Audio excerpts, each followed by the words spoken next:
Hello everyone. आज के session में we will discuss the CSAT 2024 का क्वेश्चन पेपर। एंड जो पेपर मैं आप लोगों के साथ डिस्कस करूंगी ये आपका सेट ए है। तो आपने जो भी पेपर सॉल्व किया है आप सेट ए से अपने आंसर्स को मैच कर सकते हैं। तो जितने भी इम्पॉर्टेंट क्वेश्चंस हैं सारे मैं डिस्कस करूंगी एंड कुछ क्वेश्चंस में आपको मेथड्स भी बताऊंगी कि कैसे आपको इन क्वेश्चंस को अप्रोच या डील करना है, राइट। तो सबसे पहले देखिए, इसमें जितने भी इस ईयर के पेपर में ना स्टेटमेंट बेस्ड क्वेश्चंस भी काफी सारे हैं। तो जो हमारे स्टेटमेंट बेस्ड क्वेश्चंस और जो उस तरह के क्वेश्चंस हैं उसको मैं अनदर वीडियो में बताऊंगी। इसमें जो नॉर्मल क्वेश्चंस हैं वो हम लोग डिस्कस करेंगे। क्लियर? तो सबसे पहला क्वेश्चन एक बार जरा ध्यान से देखिए। इसमें आपसे क्या पूछा है, what is the least possible number of cut required to cut a cube into the 64 identical pieces. तो एक आपको क्या पूछा है कि कितने कट्स जो हैं वो आपको रिक्वायर्ड हैं, किसके लिए, ताकि आप क्यूब को कितने पीसेस में कट कर सको, 64 आइडेंटिकल पीसेस। तो इट मींस कि there is a two information given. आपको यहाँ पे कट्स दिए हैं एंड आपको क्या पूछा है, आपसे मिनिमम कट्स पूछा है एंड आपको पीसेस यहाँ पे बता रखे हैं। ठीक है, और कितने पीसेस में कट करने को बोला है, 64 आइडेंटिकल पीसेस में। अब एक चीज आप लोग बहुत सिंपल तरीके से समझ लीजिए, कभी भी किसी भी क्यूब को जब हमें कट करना होता है तो हम उसको 3 आइडेंटिकल क्यूब्स पीसेस में कट करते हैं और साइड में कट करते हैं, दैट इज एक्स, वाई और जेड। ठीक है, अब ये कट और पीस के लिए कंसेप्ट समझिए। सपोज मेरे पास एक ये बॉक्स है, अगर मैं इसमें एक कट लगाती हूँ, ध्यान से समझना, एक कट लगाती हूँ तो कितने पीसेस बनते हैं, 2 पीसेस बनते हैं। सिमिलरली मेरे पास एक अनदर बॉक्स है, अगर मैं इसमें 2 कट लगाती हूँ, this is the cut 1, this is the cut number 2, कितने पीस बने, 1 2 और 3 बने। और हमेशा जो ये पीसेस होते हैं इसको हम इवनली डिस्ट्रीब्यूट करते हैं। इसकी कहने का मतलब क्या है, अगर इसने कहा है कि आपको कितने कट की जरूरत पड़ेगी ताकि आप क्यूब को जो है 64 आइडेंटिकल पीसेस में कट कर सको, तो 64 का मतलब क्या है, जो एक्स वाई और जेड होगा वो आपका इवनली डिस्ट्रीब्यूट होगा। ठीक है, ऐसा नहीं है कि एक वैल्यू 4 है तो दूसरी वैल्यू आप 5 लोगे। क्लियर? ये सबसे पहली सिंपल चीज है। तो हमें कितनी वैल्यू दे रखी है, 64 दे रखी है, राइट। तो 64 को हम लोग क्या देखते हैं कि ये 4 का क्यूब है। तो इट मींस कि अगर मैं एक्स वाई और जेड 3 एक्सेस पे लेती हूं तो मुझे क्या है, मुझे कितने पीसेस मिलेंगे, मेरे पीसेस क्या होंगे, दिस इज दी 4 4 और 4। कहने का मतलब क्या है, इसका जो प्रोडक्ट आएगा ये कितना आएगा आपका, 64 ही आएगा। मल्टीप्लाई करके देख लो। अब यहां पर मैंने अभी आपको क्या समझाया, कट और पीसेस का एक कंसेप्ट समझाया कि मिनिमम कट और मैक्सिमम हमारे क्या होते हैं, पीसेस होते हैं, राइट। तो मिनिमम कट अगर यहाँ पे मुझे 4 पीसेस में डिवाइड करना है तो मैं कितने कट लगाऊंगी, यहाँ पर 3 कट लगाऊंगी। ऐसे मुझे यहाँ पर 4 पीसेस में डिवाइड करना है तो मैं कितने कट लगाऊंगी, 3। यहाँ पर मुझे 2 पीसेस में डिवाइड करना था तो मैंने कितने कट लगाए, 1। यहाँ पर मुझे 3 पीसेस में डिवाइड करना था तो मैंने कितने कट लगाए, 2 कट लगाए। समझ रहे हो? ऐसे ही यहाँ पर मुझे 4 पीसेस में कट करना है तो मुझे 3 कट्स चाहिए। सिमिलरली यहाँ पर भी मुझे क्या चाहिए, 3 3 3। अब क्वेश्चन में आपसे बस पूछा है कि पॉसिबल नंबर ऑफ कट्स कितने रिक्वायर्ड है। तो पॉसिबल नंबर ऑफ कट्स कैसे निकालेंगे, 3 प्लस 3 प्लस आपका 3, 3 एक्सेस पे आपको कितनी जरूरत पड़ेगी, 9। तो आंसर क्या आ जाएगा इसका, बी 9। ठीक है, सिंपल क्वेश्चन। कभी भी कोई भी वैल्यू आपको देगा, सबसे पहले n cube is equal to वो वैल्यू आप निकाल लेंगे, देन उसके बाद 3 डिफरेंट एक्सेस पे कट लगा के सॉल्व करेंगे। चलिए, look at the next question. This is the question number 6। इसको अगर आपको ये पता था ना, smallest non negative value of the expression, हमेशा स्मॉलेस्ट नॉन नेगेटिव वैल्यू जो होती है वो क्या होती है, आपकी 0 होती है। ठीक है, इस क्वेश्चन में भी सॉल्व करके देखते हैं। दिस इज द 5, फिर आपका 4, देन 3, फिर 2, देन उसके बाद आपका 1। अब आपको क्या कहा है, प्लस माइनस और आपको मल्टीप्लाई यूज करना है। We have to use plus minus and multiply. ठीक है, ये 3 सिंबल हमें यूज करने हैं, ईच एट मोस्ट 2 टाइम। ठीक है, but is the smallest non negative value क्या है ये आपको बतानी है। तो सिंपल हम 2 टाइम्स ले लेते हैं, 5 माइनस 4 माइनस 3, और क्या लेने हैं हमें, 2 साइन प्लस और मल्टीप्लाई का, प्लस 2 इंटू 1। सॉल्व करके देख लीजिए, इट विल बी 0। ठीक है, वैसे भी मैंने बता दिया स्मॉलेस्ट नॉन नेगेटिव वैल्यू क्या होती है, 0 होती है। तो यहां से भी आंसर क्या आ जाएगा, 0। क्लियर? चलिए, now next question. This is the very very important question. यहाँ पर आपने बेसिक उसमें पढ़ा होगा टाइम एंड वर्क में, एक फॉर्मूला होता है आपका, दो ही कंसेप्ट होते हैं जो हम लोग यूज करते हैं इसमें। Time is equals to work upon में एफिशिएंसी। ठीक है। अब दूसरा फॉर्मूला क्या होता है, MDH, मसाले के कंसेप्ट से मैंने आपको बताया था। Number of man, this is the number of man, number of day and hours की कितना टाइम उन्होंने लिया। बट इस क्वेश्चन में हमें इसकी रिक्वायरमेंट नहीं है, तो मैंने आपको समझाया था जितना इंफॉर्मेशन गिवन होगा उसी अकॉर्डिंग इस फॉर्मूले को यूज करेंगे। इट मीन्स कि we will use number of man and number of day. ठीक है। अब क्या कहा है देखो, a certain number of man can complete a piece of work in 6 K, यानी कि कोई सर्टेन नंबर ऑफ मैन है, ये कितने दिन में कर रहे हैं, 6 के। ये हमारा क्या हो गया, D1।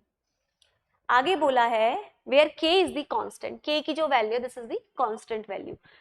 Bye what percent should the number of man be increased, हमें कितने नंबर ऑफ मैन इंक्रीज करने हैं so that work will be completed in 5K, this is the day 2।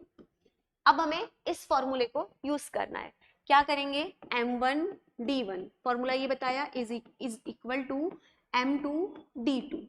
M1 is M1 into D1 is 6K is equal to M2 into D2 कितना है आपका 5K। ठीक है। अब यहां से अगर मैं M2 लिखती हूं तो M2 इज इक्वल टू क्या हो जाएगा, M1 इंटू 6K अपॉन में 5K, तो K से K कैंसिल आउट। ठीक है। अगर आप इसको 100% में निकालते हो, हमेशा हमें आंसर किस में दिया है, परसेंटेज में दिया है। तो हमें देखना क्या है इस क्वेश्चन में, बेसिकली हमें देखना है कि कितना एक्स्ट्रा आ रहे हैं, 100 से कितने परसेंट हमारे एक्स्ट्रा है। जो हमारे एक्स्ट्रा होंगे वही हमें यहाँ पर नंबर ऑफ मैन जो है ज्यादा हमें रिक्वायर्ड है। हमें कितने number of percent of man को इंक्रीज करना है, तो 100 से जितने एक्स्ट्रा आएंगे उतने नंबर ऑफ पर्सन हमें रिक्वायर्ड होंगे इस काम को फिनिश करने के लिए। क्लियर? तो देखो सॉल्व करके 5 2 जा 10, ये 20 हो जाएगा। तो M2 is equal to M1 into कितना हो जाएगा ये, दिस इज 120। तो 120 का मतलब क्या है, 100 से कितने पर्सन एक्स्ट्रा है, कितने परसेंट एक्स्ट्रा है, ये बेसिकली क्या है 120% ऑफ M1। तो 100 से कितने परसेंट एक्स्ट्रा है हमारे, एक्स्ट्रा अगर मैं देखती हूँ तो इट इज 20%। तो answer will be C, that is 20%।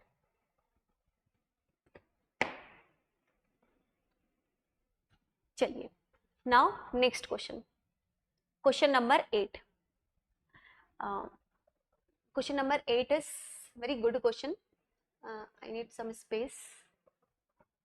देखिए,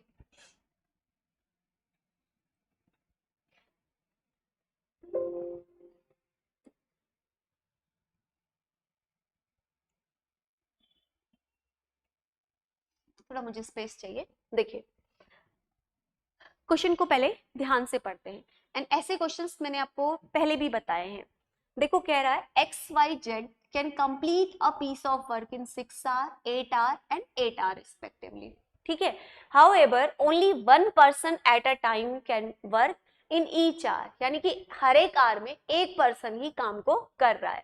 nobody can work for the 2 consecutive hours। इसका मतलब क्या है, इसके कहने का मतलब क्या है, मैंने ऐसे क्वेश्चंस में आपको बताया है कि आपको एक पैटर्न बनाना होता है, एक चेन बनानी होती है। तो पहले X वर्क करेगा, तो फिर Y वर्क करेगा, फिर Z वर्क करेगा। इसके कहने का मतलब यह है कि कोई भी पर्सन जो है लगातार कंसेक्यूटिव आवर में वर्क नहीं करेगा, यानी कि X नहीं आएगा, Y नहीं आएगा। ठीक है। अब कहा है कि what is the minimum amount of time that they will take to finish the work, कितना मिनिमम टाइम लगेगा उस वर्क को फिनिश करने के लिए। ठीक है। तो ऐसे क्वेश्चंस के लिए मैंने आपको पहले भी बहुत सिंपल तरीका समझाया है, अगेन मैं एक्सप्लेन कर रही हूँ। X कितने आवर में करता है, 6 आवर में करता है। Y कितने आवर में करता है, 8 आवर में। Z कितने में करता है, 8 आवर में। मैंने आपको समझाया था, सबसे पहले हम क्या करते हैं, टोटल वर्क निकालते हैं। टोटल वर्क इज सिंपली, इनका एलसीएम निकाल दीजिए, दिस इज 24। अब हम इंडिविजुअल की एफिशिएंसी निकालते हैं।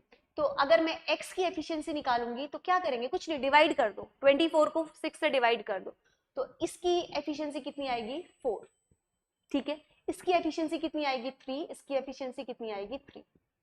अब इसमें मुझे ये पता चल रहा है कि x बड़ा एफिशिएंट है, 6 आवर में कितना काम कर ले रहा है 4 यूनिट, और y और z क्या है, सेम है, राइट। y और z जब भी आएंगे सेम एफिशिएंसी से काम करेंगे, ठीक है। चलो इतनी चीजें समझ में आई। अब इसमें हम क्या करते हैं, सेकेंड स्टेप क्या करते हैं, जब भी ऐसा दिया होगा, ये जो वैल्यू होती है this is known as the total work, इसको हम कहते हैं टोटल वर्क। यहां पर जो वैल्यू लिखी है this is known as the efficiency. Efficiency कैसे निकालते हैं, 24 को 6 से डिवाइड कर दीजिए, ये आपकी एफिशिएंसी निकल जाएगी, राइट। चलो पहला काम हमें ऐसे क्वेश्चन में ये करना होता है, ये बहुत सिंपल तरीका है टाइम एंड वर्क के सॉल्व करने के लिए, ठीक है। अब हम पैटर्न बनाएंगे, पैटर्न बनाएंगे मतलब देखेंगे कि पहले कौन आ रहा है, किस तरह से ये वर्क हो रहा है। तो सबसे पहले कौन आएगा, एक्स आएगा, क्योंकि एक्स बहुत एफिशिएंट है और वैसे भी एक्स से ही हमारा ये प्रोसेस शुरू हो रहा है।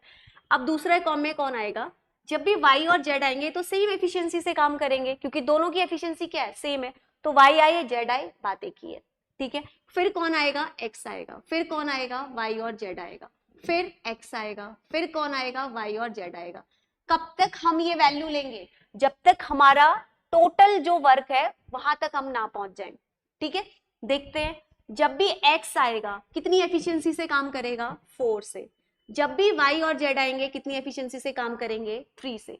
तो 1 2 देखते हैं कितने हमें नंबर ऑफ आवर्स लगते हैं, these are the number of hours, ठीक है। ऊपर हम देखेंगे कितने नंबर ऑफ आवर्स हमें लग रहे हैं, 1 2 3, फिर 4, देन उसके बाद 5, देन 6, उसके बाद हमारा 7। देखते हैं कहां तक जाना पड़ेगा, x 7 पे कौन है, x आएगा, ठीक है। तो अब इसके बाद 4, फिर 3, फिर कौन आएगा, फिर से 4 एफिशिएंसी से आएगा, फिर 3 आएगा, देन अगेन 4 आएगा। ऐड करो, कहां तक ऐड करोगे, जहां पे आपका ये 24 के पास तक नहीं पहुंच जाते, ठीक है। तो कितना हो गया हमारा, 4 3 4 3, फिर 4, फिर 6 पे हमारा कौन आएगा, फिर से ये 3 आएगा। ऐड करो तो कितनी होगी वैल्यू, 4 5 6 7 8 9 10 11 12 13 14 15 16 17 18 19 20, कितनी हो गई यहां तक वैल्यू,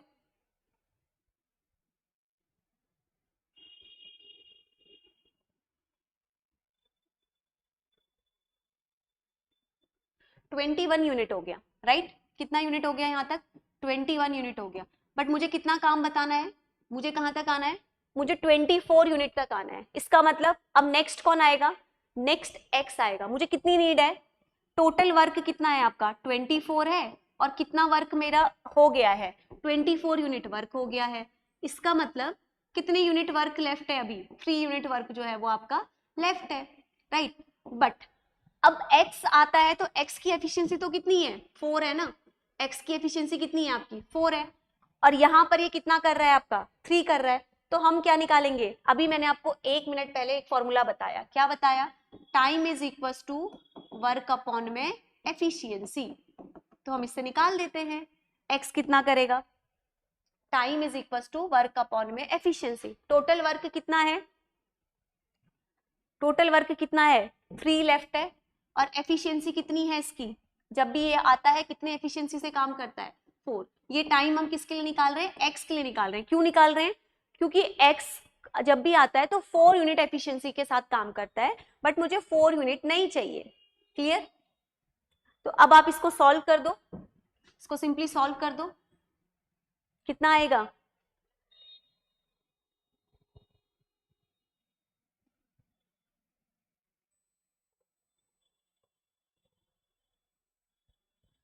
सीधे निकाल दो, इंटू 60 कर दो, आप इसको सॉल्व कर दो, इट विल बी 45 मिनट, है ना।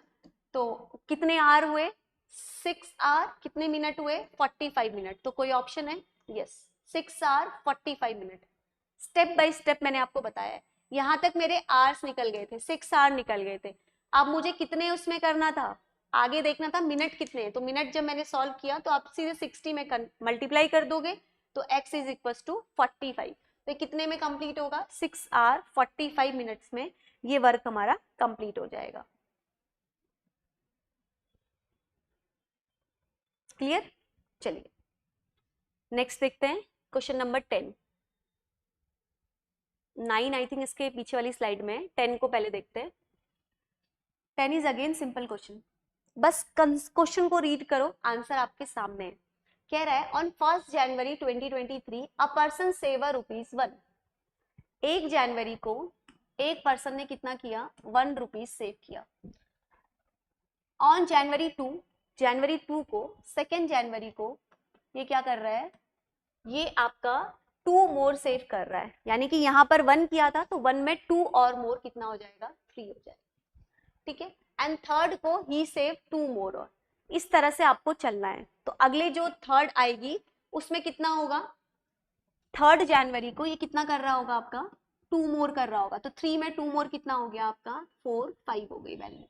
ठीक है, अब क्या बोला है इसने, इसी तरह से ये चलते जा रहा है, हर प्रीवियस डे के बाद अपने जो उसका प्रीवियस डे है उसमें वो 2 मोर जो है वो सेव करते जा रहा है। इट मींस 3 के बाद 4 जैन आएगी, तो 4 जैन को कितना आएगा, 5, 5 में 2 मोर ऐड करोगे 6, 7, ऐसे ही फिर 5th जैन आएगी तो 7 में कितना ऐड करोगे, 8, 9, ऐसे आपको करना है।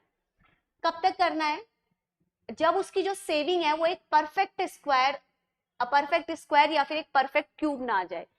ये जो वैल्यूज हैं ये कोई भी परफेक्ट क्यूब या वो वैल्यू नहीं है।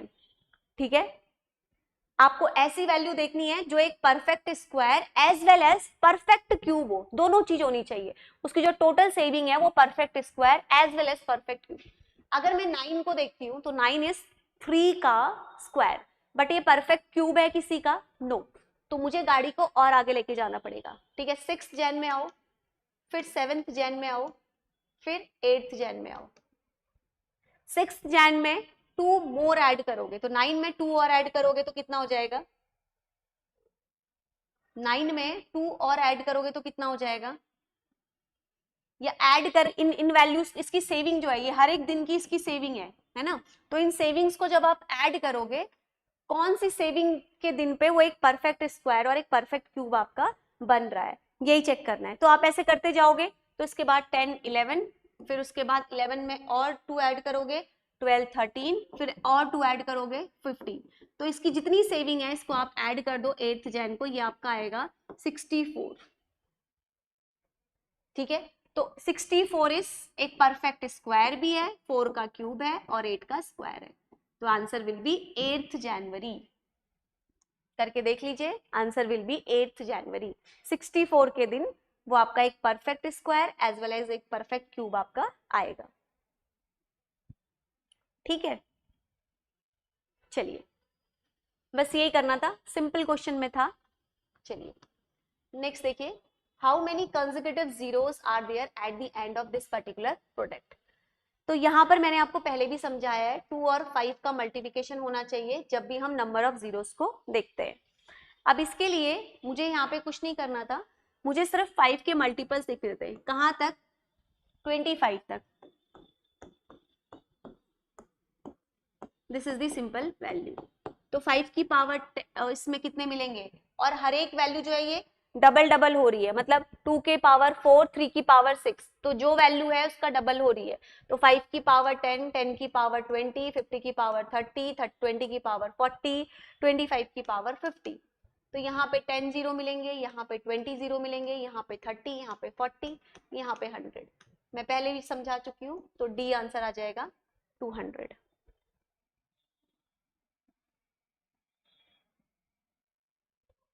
चलिए, now this is the question. अब ये क्वेश्चन बहुत सिंपल है, यूपीएससी हमेशा आपको हिंट देती है। यहां पर देखो 2, 2, 2 की पावर आपका है 3, 3, 3 प्लस 3, 3, 3 की पावर है आपका 2, 2, 2। कह रहा है कि divisible by eight which of the following number, कौन से नंबर से जो है ये डिविजिबल है।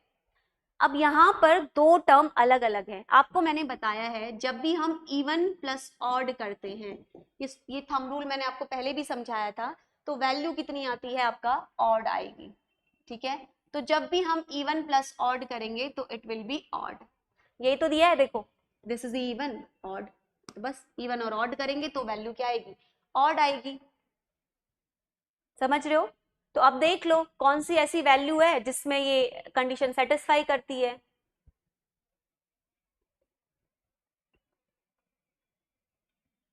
आंसर आपके सामने है, ध्यान से देखेंगे।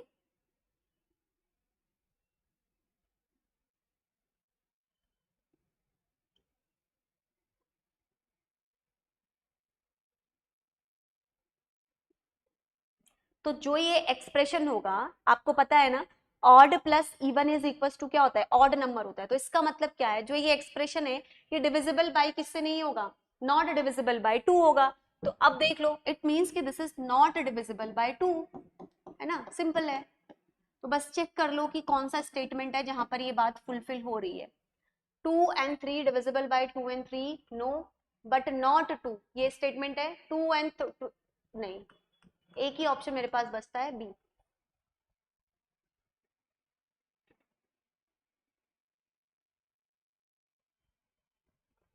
ठीक है, तो answer will be B. With the help of options हम इसको इजीली सॉल्व कर सकते हैं। ठीक है, चलिए नाउ क्वेश्चन नंबर 16 क्या कह रहा है, what percent of water must be mixed with the honey so as to gain 20% by selling the mixture at the cost price of the honey? This is the question. तो अब इसमें हमें सबसे पहले क्या देखना है, गेन कितना हो रहा है। यहाँ पे हमें दिया है 16 को, अगर मैं सॉल्व करती हूँ तो गेन इज इक्वल टू 20%। तो 20% का मतलब क्या होता है, कहीं पे भी 20% है, इट मीन्स कि दिस इज 1/5।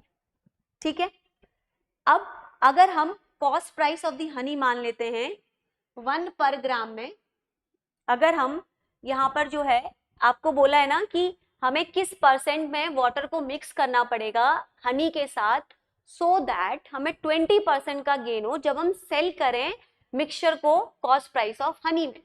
ठीक है, तो हम यहाँ पर हम 100 लेके कर लेते हैं। ठीक है, तो सपोज हम मान लेते हैं कॉस्ट प्राइस जो है आपका 100 ग्राम ऑफ हनी का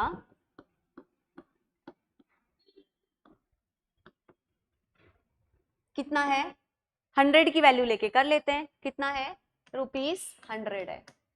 ठीक है, हमने मान लिया। तो अगर हम उसको 20% के उस पे सेल करेंगे, कॉस्ट प्राइस तो कितना है 100, कितना गेन कर रहे हैं 20%। तो अगर मैं इस वैल्यू को गेन 20% के गेन पे सेल करती हूं तो मेरे को कितना हो जाएगा, अब मेरा सेलिंग प्राइस कितना हो जाएगा, सेलिंग प्राइस कितना हो जाएगा, कॉस्ट प्राइस तो ये था, selling price is 120, right. Selling price कितना हो जाएगा 120। इसका मतलब क्या है, 120 ग्राम जो मिक्सचर है आपने इसको क्या किया, बेचा। ठीक है, तो कितने अमाउंट ऑफ वाटर मिक्स किया, सिंपल सी बात है, आपको ऐसे करने की भी जरूरत नहीं है। 100 माइनस 120 कर दो, इसका मतलब सिंपल है, आपने 20 जो है वो आपने इसमें वाटर ऐड किया है। तो रिक्वायर्ड आपसे क्या पूछा है, कितने वाटर परसेंटेज पूछा है, तो सिंपली हो जाएगा 20/100 इंटू 100। तो यहां से आपका आ जाएगा 20%। Is it, this is a.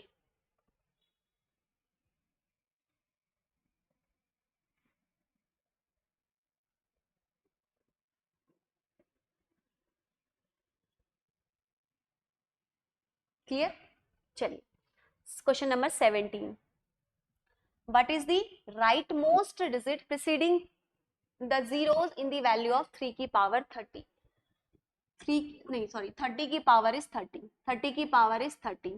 ठीक है, अब इस क्वेश्चन को ध्यान से समझो। इसमें आपसे पूछा है कि what is the right most digit, आपको जीरो की पहले की जो डिजिट्स हैं वो आपको बतानी, आपको 0 वाली वैल्यूज नहीं बतानी है। ठीक है, आपको उसने क्या पूछा है कि 0 से पहले की कितनी जो डिजिट्स हैं वो आप बताओ, कह रहा है 0 से पहले की राइट मोस्ट प्रिसीडिंग डिजिट्स आपको पूछी गई है।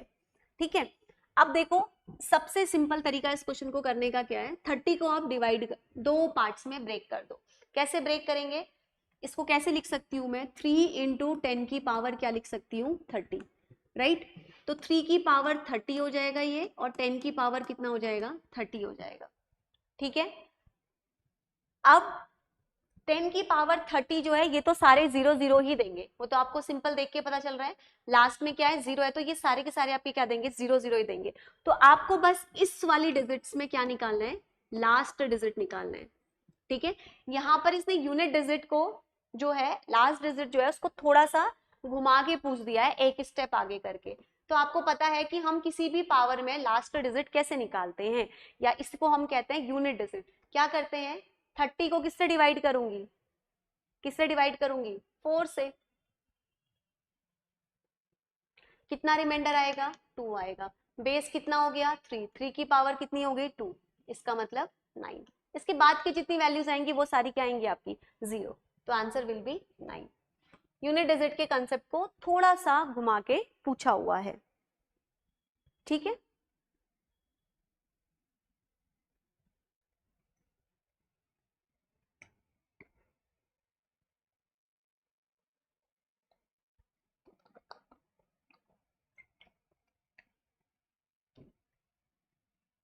चलिए क्वेश्चन नंबर 18।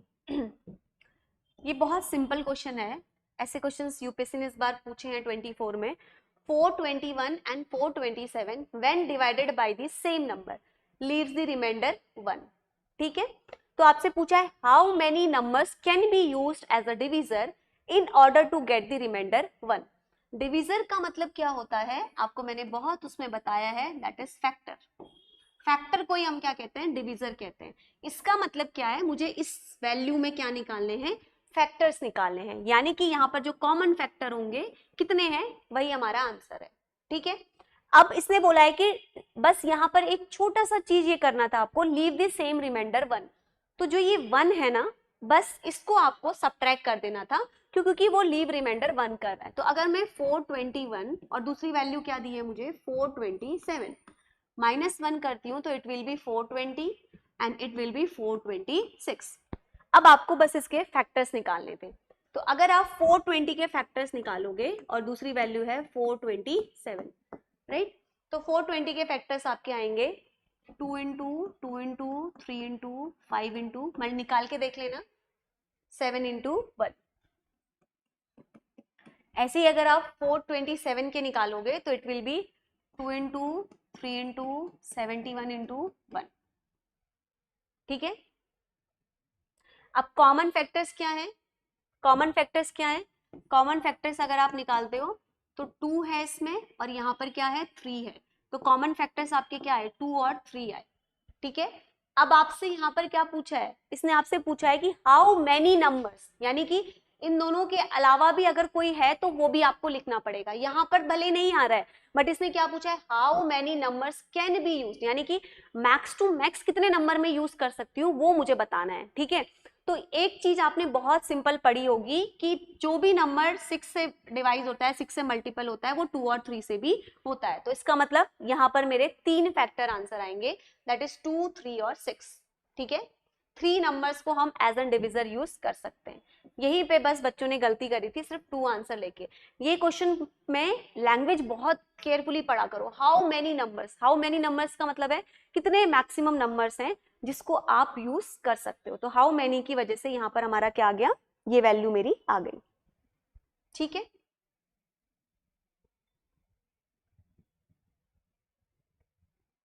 हमेशा हमें ऐसे ही लिखना होता है इन सब के, इसमें ये चीज आपको ध्यान रखनी है। इसी पे यूपीएससी ने इसी ईयर के पेपर में 2 बार पूछा है ये।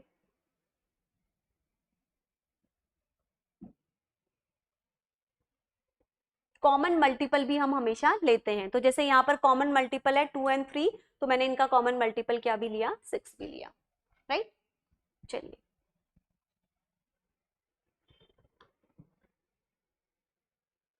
Next question is 19। ठीक है, अब देखो 19 क्या कह रहा है, A can contain the 399 liter of petrol and the Y contain the 532 liter of diesel. They are to be bottled in the bottles of equal size so that whole of the petrol and diesel would be separately bottled. The bottle capacity in term of liter is an integer. Integer, again integer. How many different bottle size are possible? फिर से इस question में भी आपको अपने mind पे click करना था कि यहाँ पर भी आपसे क्या पूछा गया है, फैक्टर्स पूछे गए हैं। तो x की वैल्यू कितनी दी है 399, y की वैल्यू कितनी दी है 532 लीटर। अब क्या करेंगे, दोनों के फैक्टर्स निकालेंगे। फैक्टर्स क्यों निकाल रहे हैं कि हमें पॉसिबल बॉटल साइज पूछा गया है, तो पॉसिबल बॉटल साइज का meaning they are asking the factors. Factors, divisor, size, ये सब मैंने आपको बेसिक फाउंडेशन क्लासेस में बताया हुआ है, ठीक है। तो 399 के फैक्टर्स निकालेंगे और 532 के फैक्टर्स निकालेंगे। तो जब आप 399 के फैक्टर्स निकालोगे तो ये आपका आएगा 1 इंटू 3 इंटू 7 इंटू 19, राइट। ऐसे ही जब आप 532 के फैक्टर्स निकालोगे तो ये आपका आएगा 1 इंटू 2 इंटू 2 इंटू 7 इंटू 19, ठीक है। अब इसमें आप कॉमन फैक्टर्स लिखोगे तो कितने कौन कौन कॉमन है, एक तो 1 कॉमन है, 7 कॉमन है, 19 कॉमन है। अभी मैंने आपको क्या बताया, हम मल्टीपल्स भी लेते हैं, तो मल्टीपल्स क्या होगा, 7 और 9 का एक मल्टीपल कॉमन आएगा आपका 133। कभी भी जब भी कॉमन फैक्टर्स के क्वेश्चंस ऐसे होंगे तो जो मल्टीपल होगा वो भी आपको लेना है। तो कितने number of bottle size possible होंगे आपके 4, तो answer will be B 1 2 3 and 4। चलिए क्वेश्चन नंबर 20, क्या पूछा है, consider the following statement s is equals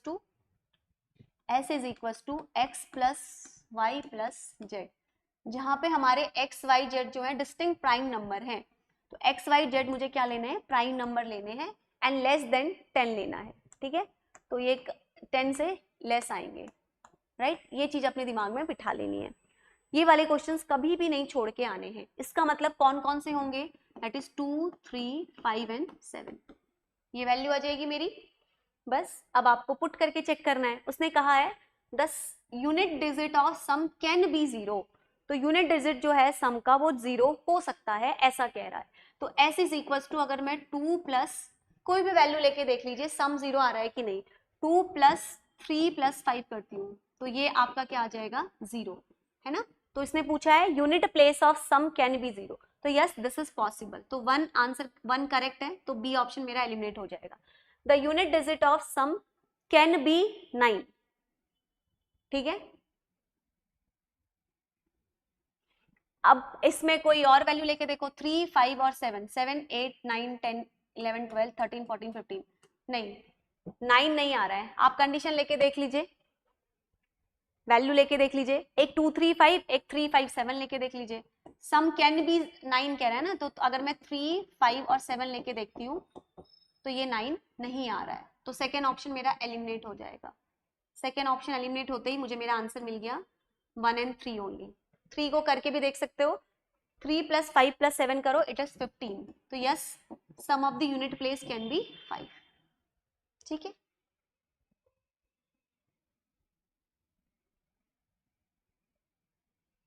चलिए नेक्स्ट क्वेश्चन पे मूव करते हैं। Now this is the question number 24। This question is very simple. कभी भी ऐसा क्वेश्चन आता है आपको टोटल नंबर ऑफ डिजिट्स को काउंट करना है, 1 2 3 4 5 6 7 8 9 10 11 12 13 14 15 18 19 20, दीज आर टोटल 20। अब इसको पेयर्स या ग्रुप में डिवाइड कर दीजिए अलग अलग, 1 2 3 4 एक पेयर बन जाएगा, 1 2 3 4 एक पेयर बन जाएगा, 1 2 3 4 एक पेयर बन जाएगा, 1 2 3 4 एक पेयर बन जाएगा, दिस इज 1 2 3 4 एक पेयर बन जाएगा। अब कहीं से आपको पैटर्न मिल जाएगा, देखो CA CDAB, अब ऐसे पैटर्न आप फाइंड करो। सिंपल क्वेश्चन है ये, अगर ये क्वेश्चन नहीं हो रहे हैं तो इट मीन्स कि आपको काफी प्रैक्टिस की नीड है। तो AACD इसका आंसर आ जाएगा, करके देख लेना, AACD इसका आंसर आ जाएगा, C will be the answer, ठीक है, ये आंसर आ जाएगा इसका।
नेक्स्ट देखते हैं क्वेश्चन नंबर 25.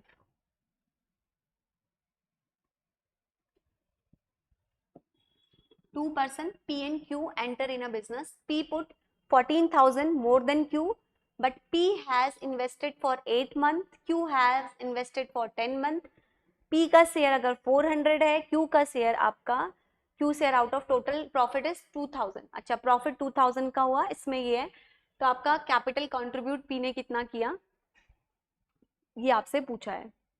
सपोज हम मान लेते हैं Q ने इन्वेस्ट किया आपका x रुपीज, ठीक है. Q का मैंने क्या माना, Q ने जो है x रुपीज इन्वेस्ट किया, कितने टाइम के लिए, टाइम दिया हुआ है फॉर 10 मंथ,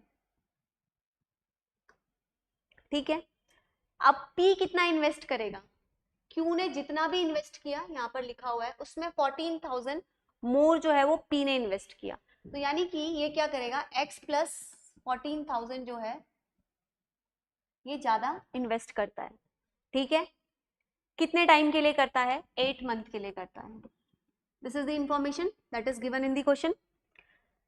अब आपसे बोला है कि प्रॉफिट कितना हुआ है, प्रॉफिट कितना हुआ है, क्वेश्चन में दिया हुआ है 2000 का हुआ है, ठीक है. अगर प्रॉफिट 2000 का हुआ है तो P का शेयर Q का, P का और Q का शेयर कितना होगा. अगर प्रॉफिट 2000 का हुआ है तो P का शेयर कितना होगा,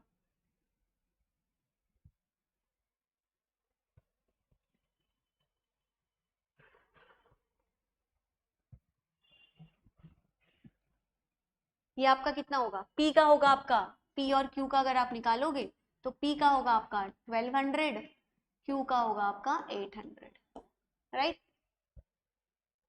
ठीक है. उसने कहा है 400 मोर, तो 400 मोर आपका यहाँ पे P और Q का शेयर निकल जाएगा.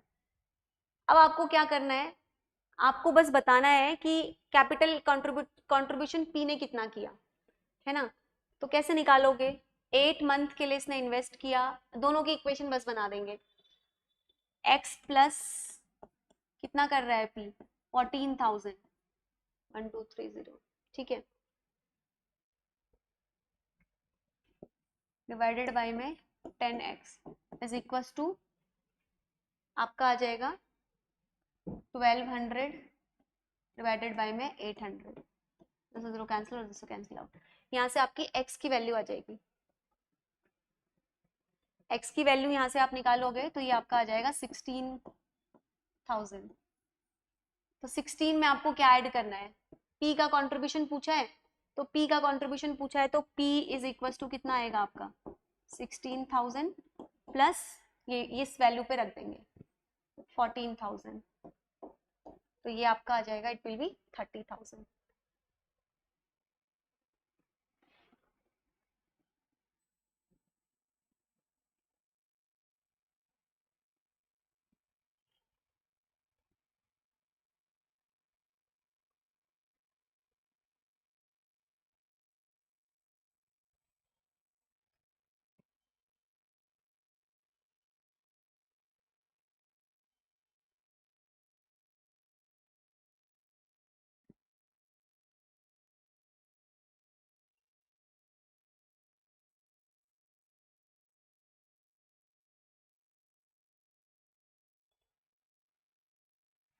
चलिए नाउ नेक्स्ट क्वेश्चन पे चलते हैं. क्वेश्चन नंबर 26 क्या कह रहा है, P salary is 20% lower than Q salary which is 20% lower than R salary, by how much percent the R salary more than P salary. ये आपसे पूछा हुआ है. सपोज हम मान लेते हैं कि R की जो सैलरी है वो कितना है, 100 है, ठीक है. अगर R की सैलरी 100 है तो Q की सैलरी के बारे में क्या बोला है, 20% लोअर, तो इट मीन्स कि Q की सैलरी कितनी हो जाएगी, 80 हो जाएगी, ठीक है. 80% ऑफ किसका होगा, जो आपका इसका ₹100 है, तो ये कितनी आ जाएगी आपकी 80 आएगी, राइट. अब P की सैलरी क्या होगी, P की सैलरी के बारे में क्या बोला है, उसने बोला है P की जो सैलरी है, P की सैलरी 20% लोअर देन Q की सैलरी एंड 20 R की salary by what percentage of P salary is less than. तो जो पी की सैलरी है 80% ऑफ कितना हो जाएगा आपका, 80% ऑफ किसका, इस पर्टिकुलर वैल्यू का। ये सक्सेसिव डिक्रीज वाला क्वेश्चन है जिसको बस इन्होंने ऐसे पूछ दिया है। तो ये कितनी आएगी, ये वैल्यू आपका 64 आ जाएगा। किसके बारे में पूछा है, आर की पर्सपेक्टिव में पी की सैलरी पूछी है। तो आपको मैंने बताया है जिसके रिस्पेक्ट में पूछते हैं उसको हम नीचे लिखते हैं, 64 माइनस 60, 100 माइनस 64 अपॉन में 64 into 100। This is the equation. आप इसको सॉल्व करोगे आपका आंसर आ जाएगा 56.25, आपका आंसर आ जाएगा। This is the answer.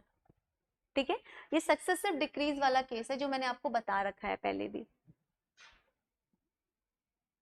ऐसा ही सेम क्वेश्चन 27 भी है, देखो सिमिलर काइंड ऑफ क्वेश्चन ये भी है। A number is mistakenly divided by 4 instant of multiplying. ठीक है, सपोज मान लेते हैं कि वो नंबर हमारा क्या है, 100 है। ठीक है, आपको क्या करना था, यहाँ पे मल्टीप्लाई करना था। तो मल्टीप्लाई करना था किससे, मल्टीप्लाई करना था किससे, 4 से। तो नंबर क्या हो जाता, 4 इंटू 100, तो ये कितना हो जाता 400। बट यहाँ पर क्या हुआ, हमने डिवाइड कर दिया, डिवाइड कर दिया 4 से। तो हमने कर क्या दिया, डिवाइड, डिवाइड किससे, 4 से। तो कितना हो जाएगा 100 बाई 4, तो इट इज 25। ठीक है, अब आपसे क्या पूछा है, आपसे पूछा है what is the percentage change in the result due to the mistake. तो परसेंटेज चेंज के लिए मैंने आपको पहले भी बता रखा है, ओल्ड माइनस न्यू वाला एक कंसेप्ट बताया था क्लास में, अगर ध्यान हो तो सिंपली हम क्या करेंगे, 400 माइनस 25। ठीक है, ये this is the formula of percentage change, new minus old upon में ओल्ड। नीचे हम किसकी वैल्यू लेंगे, न्यू की। तो दिस इज दी 400, ठीक है, इंटू 100। ठीक है, ये ओल्ड वैल्यू हो गई जो हमें निकालना था, दिस इज दी न्यू। तो परसेंटेज चेंज यही होता है, ओल्ड माइनस न्यू अपॉन में ओल्ड। ठीक है, तो ये कितना हो जाएगा 375 से आप इसको कर दोगे, ये हो जाएगा 375 डिवाइडेड बाय में 400 इंटू 100, आंसर आ जाएगा। तो answer will B 93.75। D is the answer.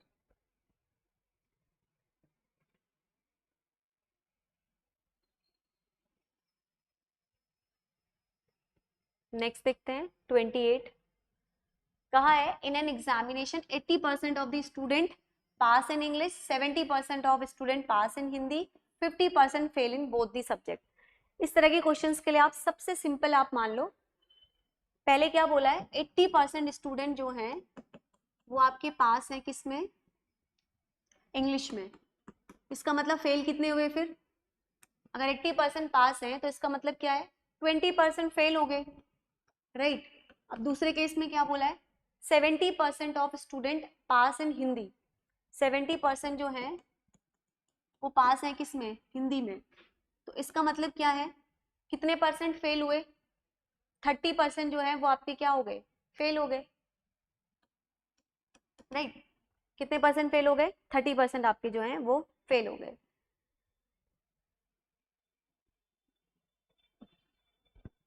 अब देखते हैं, और 15% जो है वो दोनों में फेल है, राइट, वो दोनों में आपके क्या है, फेल है। ये हम इसका सिंपल सा वेन डायग्राम बना लेंगे। यहाँ पर हमारे आ जाएंगे टोटल फेल कितने हैं इंग्लिश में, this is for English, this is for Hindi, and 15% जो है वो कॉमन है। इंग्लिश में फेल कितने हैं हमारे, 20 है, तो और यहाँ पर हमारे कितने हैं, हिंदी में कितने हैं, 15 है। तो 15 जो है वो कॉमन है, तो बचे हुए कितने हुए मेरे, 5 हो गए, एंड यहाँ पर मेरे कितने हो गए, 15 हो गए। ठीक है, 30% है ना, हिंदी वाले कितने हैं, 30% है। ठीक है, तो कॉमन में से माइनस कर दोगे तो ये सिर्फ आपके हिंदी में फेल, सिर्फ इंग्लिश में फेल इतने हैं, और हिंदी में फेल सिर्फ आपके इतने हैं। तो आपसे पूछा है कि what is the percentage of student who fail only one subject, only one subject में फेल स्टूडेंट कितने हो जाएंगे, सिर्फ 5, और यहाँ पे आपके 15, इट विल बी 20।